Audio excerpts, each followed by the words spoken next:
Failure is temporary, but quitting is permanent. If you fail to try, okay lang yun. No? I-try mo lang ulit. Pero if you quit on your dreams, mas mahirap yun. Bakit? Kasi hindi mo talaga makukuha yung gusto mo.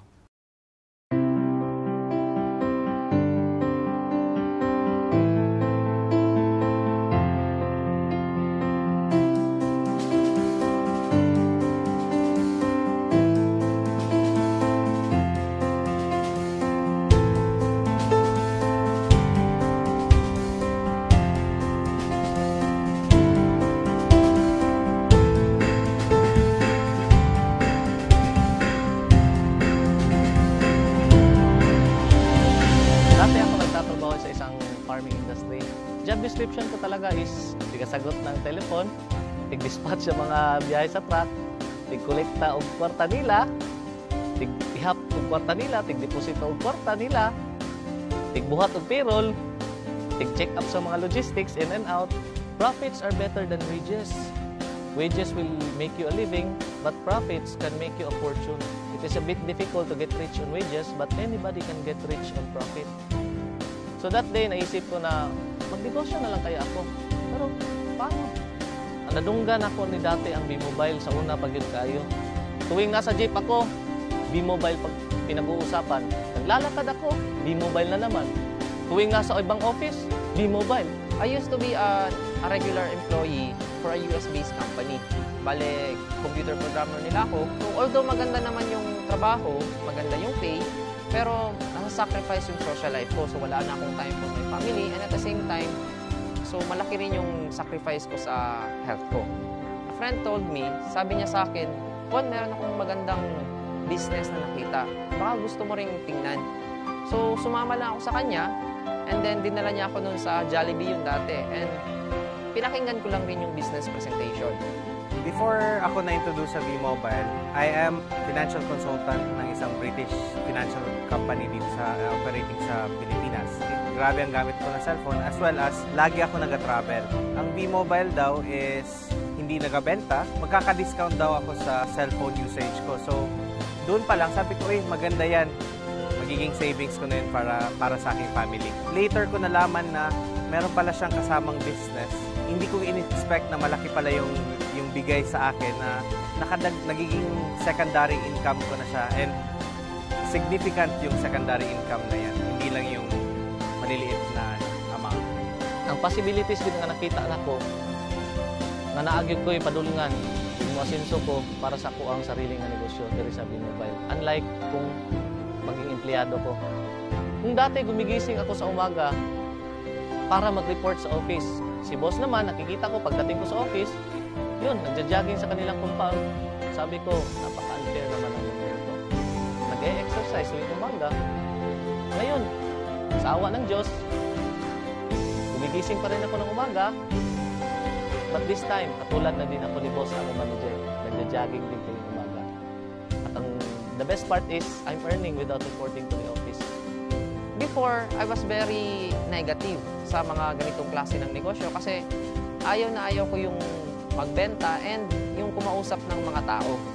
So nakita ko yung opportunity, sabi ko maganda to kasi hindi mo kailangan magbenta and hindi mo kailangan mag-recruit or pumilit ng tao kasi yung product ginagamit na nila dati pa.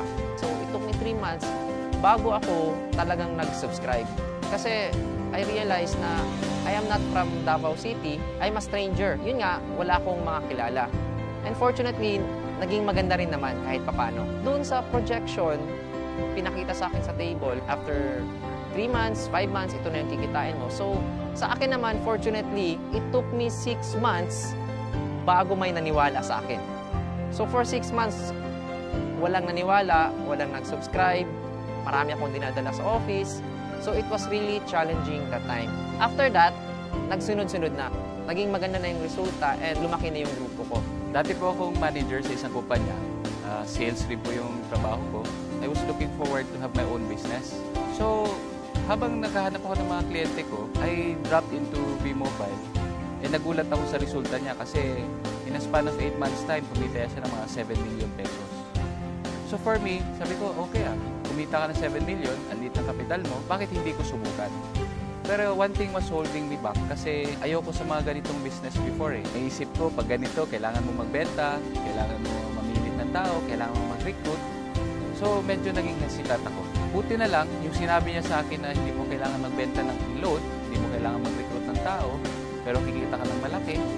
The very reason why I kept on going despite the challenges is because unang-una, when I saw B-Mobile, I saw na malaki yung potential niya, na kumita ka, yes. And pangalawa, naisip ko, marami akong pwedeng matulungan sa negosyo na to. So unang-una, pwede kong tulungan yung sarili ko, pwede kong tulungan yung family ko, pwede kong tulungan yung mga friends ko na medyo less fortunate.